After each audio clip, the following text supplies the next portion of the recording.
চোখের পানি ফেলে আল্লাহকে বলো, মাওলা বহুদিন তোমাকে নারাজ করেছি, আজ ওয়াদা করছি আর তোমাকে নারাজ করব না। আল্লাহ বলবে, বান্দা আমি এখনই তোর পেছনের সব মাফ করে দিলাম। আল্লাহ বলে, বান্দা তুমি যদি রাত্রে আসো আমি রাত্রেই আসবো, তুমি যদি দিনে আসো আমি দিনেই আসবো। গুনাহ নিয়ে আসবা মাফ চাইতে রাতে, আমি আল্লাহ মাগফিরাত নিয়ে আসবো রাতে।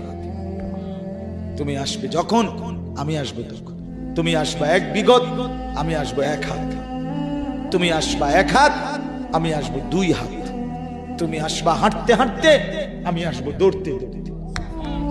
আও না বান্দা, আও, দেও সেজদা দাও, গোলামি করো, বন্দেগী করো,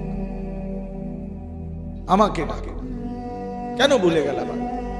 মা গাররাক, মা গাররাক। আল্লাহ বলছে কোরআনে, মা গাররাক। এই মানুষ, এই আমার বান্দা, কেন আমারে ভুলে গেল? কেন ভুলে গেল? আমি কি সৃষ্টি করি নাই? আমি কি অঙ্গ প্রত্যঙ্গ দেই নাই? আমি কি এমন সুন্দর সুঠাম স্বাস্থ্য বানাই নাই? আমি কি এই চমৎকার চেহারার আকৃতি দেই নাই? আমি কি দুইটা চোখ দেই নাই? আমি কি একটা জিহ্বা দেই নাই? আমি কি দুইটা ঠোঁট দেই নাই? আমি কি তোমাকে বানাই নাই?